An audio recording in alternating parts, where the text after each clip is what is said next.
Hello and welcome to BBC World News. Police in the United States say they have arrested the parents of a teenager accused of killing 4 of his fellow students in a school shooting in the state of Michigan earlier this week. James and Jennifer Crumbley themselves now face charges of involuntary manslaughter. They went into hiding following the shooting. Their lawyer says they did so for their own safety. Well, they were found in a building in Detroit. Prosecutors say their 15-year-old son, Ethan, carried out the mass shooting on Tuesday with a semi-automatic pistol bought by his father as a Black Friday present. Peter Bowes reports. James and Jennifer Crumbley accused of sharing the blame for a mass shooting allegedly carried out by their 15-year-old son. Ethan Crumbley has pleaded not guilty to terrorism charges and first-degree murder after prosecutors say he shot and killed 4 classmates on Tuesday. But prosecutors also say his parents are culpable for ignoring several warning signs. I have shared previously, and I will reiterate today, that gun ownership is a right, and with that right comes great responsibility.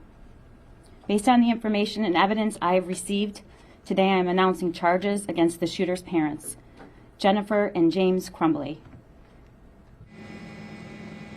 It's a highly unusual move. Both parents are facing 4 counts of involuntary manslaughter. The charges follow a dramatic sequence of events during which prosecutors say the couple committed egregious acts leading up to the shooting. These included buying a gun and making it available to their son. A teacher spotted Ethan searching online for ammunition during class and alerted his mother. Prosecutors say she later exchanged text messages with her son saying, "LOL, I'm not mad at you, you have to learn not to get caught." And then, hours before the shooting, the parents were called to the school when teachers found an alarming note that the 15-year-old had drawn.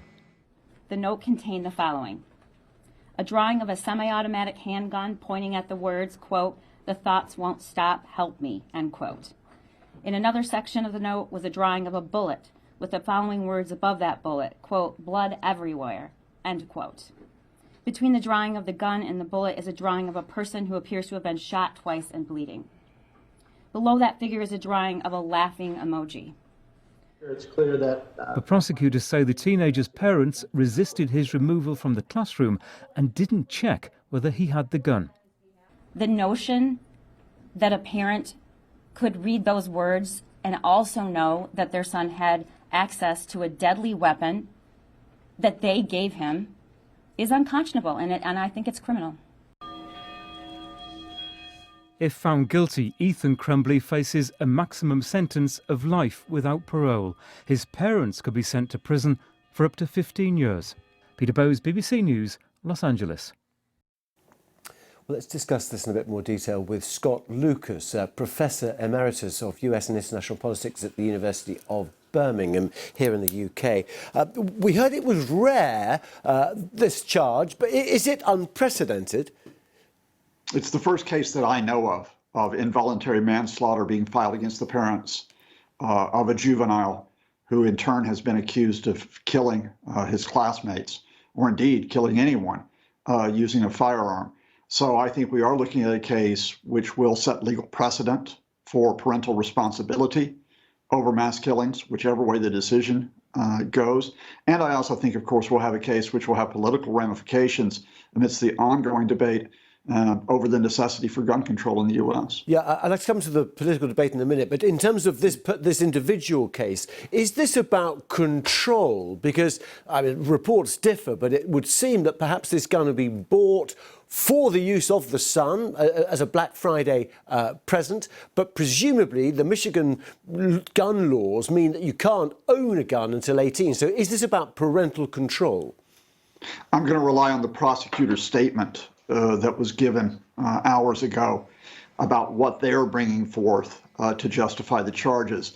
And in effect, we can talk about parental control, but we need to link it to the basics of that this isn't just the case of ignoring a crime which might occur, ignoring a murder which might occur.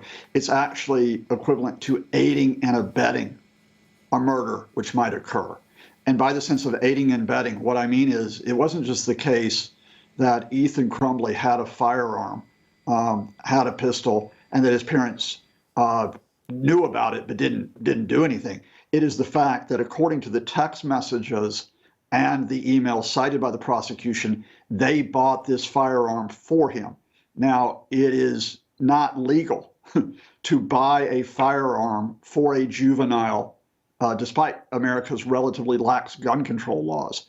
And in addition to effectively providing the firearm for their son, the Crumbleys then ignored the warning signs that were cited to them by the school, such as the vivid drawings and messages from their son, which foreshadowed the attack, the mass killings.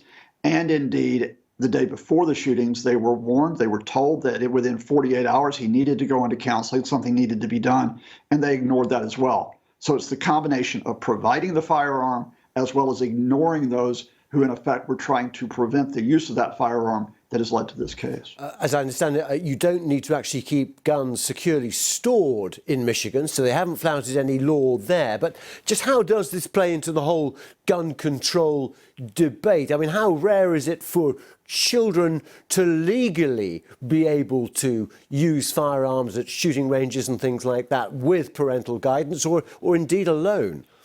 Well, I mean, it is certainly the case that juveniles in certain states under certain conditions may use firearms. Now, you talked about it, shooting ranges. In the case of Kyle Rittenhouse, the case a few weeks ago, who had killed 2 Black Lives Marchers demonstrators and wounded 1, the Wisconsin law said that someone under 18 could have a long-barreled rifle for hunting. But in this case, there is no law. There's no law in the 50 United States that I know of which says you can purchase a pistol for a juvenile, hand it to the juvenile, and exert no oversight of the use of that firearm. OK, Scott Lucas, thank you very much for clearing that up, the professor there in Birmingham.